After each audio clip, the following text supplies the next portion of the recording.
people love the idea of getting a puppy or a rescue dog, but then it's not quite what they expected. Are you one of those people who are more often than not getting frustrated with your young dog? Today, we're going to ask you a series of yes/no questions that are going to help you decide if you are respected by your dog and seen as a good leader. That's a better girl. What a good puppy dog. But you need to be truthful, because that's going to give you an honest answer on whether you've got a problem you need to work through. Over the last 20 years, I've had the great opportunity to do hundreds of group lessons or private training lessons with people who are often frustrated with their dogs. And it often boils down to just one thing: lack of structure. In this video, you're going to work alongside me as I ask you a series of questions. We're going to find out if you have a problem with your dog. Puppies and young dogs love to jump. We all know that. It may be in the morning, they're excited, they'll jump on us when we first come home. Often when we have something of value, a toy or food, they're going to jump up and try and grab it out of our hands. Get that, buddy. Yes. Good boy. But I want to make sure my dog's respectful of me. Do you have a dog that jumps up uncontrollably on you, trying to grab things out of your hand?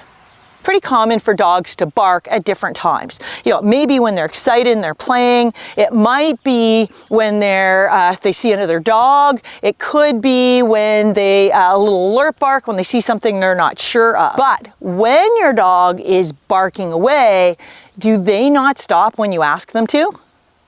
One thing I'm very aware of when I have young dogs is whether or not they elicit attention from me. What do I mean by that? I mean that maybe my dog comes up and just softly puts their head there for a pet. But if I don't, maybe they get a little nose butting in there. Hey, you, pay attention to me, pet me now. Maybe they come and they stuff a toy into my hand saying, play with me now.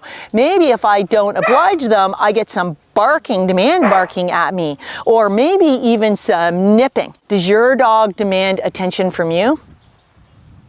Here's something I see where it started out as a little problem and got to be a big problem. Dogs will get on furniture and sort of consider it, wow, that's theirs. And they might resist when I start to ask them to move. Either they're just going to use their weight and say, I'm not going to move, you're going to have to physically move me.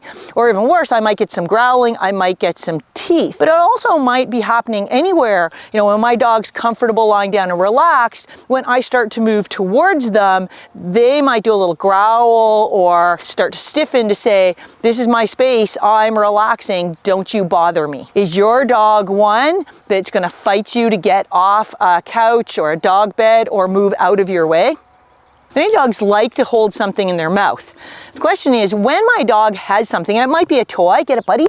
Yes, out. Will they willingly drop that item when I ask? So it could be a toy, but it also might be something they found on a ground. You know, in the house, maybe a sock, maybe outside a leaf or a stick. Does your dog resist you taking it? Do they try and run away from you?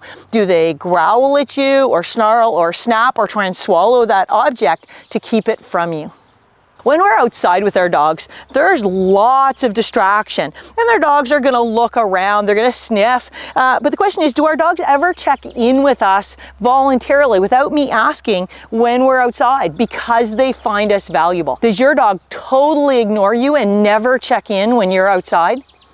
There are going to be many times in my dog's life that I need to take control of them. Maybe take their collar, maybe I need to position them into a sit or into a down. You know, maybe it's a vet appointment. Maybe I need to, check their mouth. Maybe there's a porcupine. I need to make sure there's no quill in there. Maybe I need to pick up my dog. Maybe he needs to be upside down for a vet procedure. Or maybe I need to carry him out of someplace if he was hurt. So I need my dog to see me as a leader and respect that if I'm doing that, I know what I'm doing and I'm doing it for his best good. You can see how relaxed Burke is. So does your dog fight you or go to bite or struggle when you try to take control of their collar, groom them, or reposition them?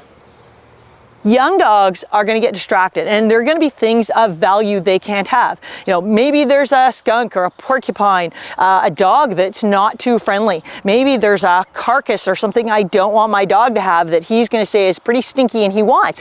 They may not yet have training to know to leave something, but I need to know that I can guide them away from something that may not be safe without them grabbing my arm and saying, you don't have the right to do that, or physically trying to just overpower me. So does your dog resist you when you want to calmly move them away from something they find valuable?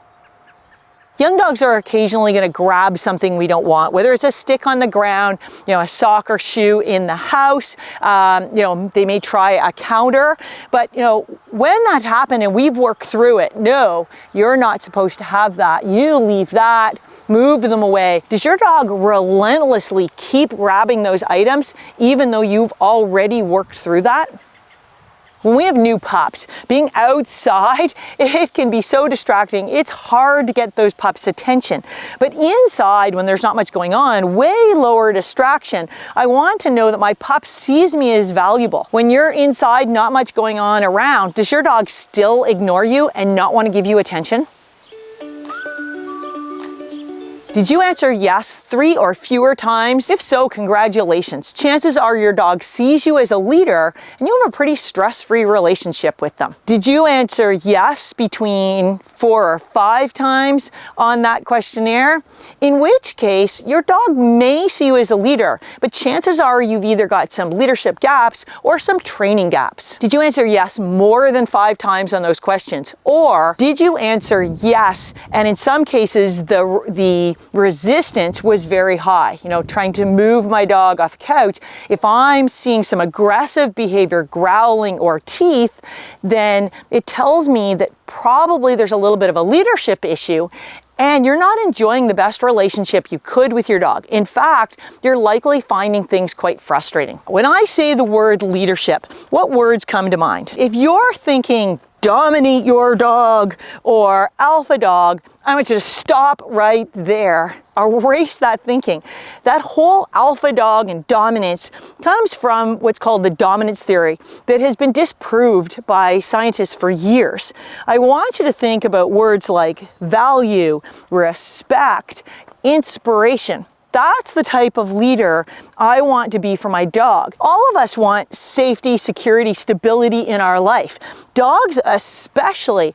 In the wild, animals, that stability is created by, where I started in this video, structure. Structure, organization, a plan is what keeps animals safe. So they value that above everything. So I want to provide that structure for my dog, information on how to behave, what to be doing at given times. They feed off me. If they see something new that might be threatening, they look to me for that information because they see me as that leader. Whether you answered yes once or 10 times, I urge you to check out the full leadership assessment in the description below to actually go through a little deeper dive and pinpoint exactly where your leadership could be shored up. We talked about leadership at a pretty high level today.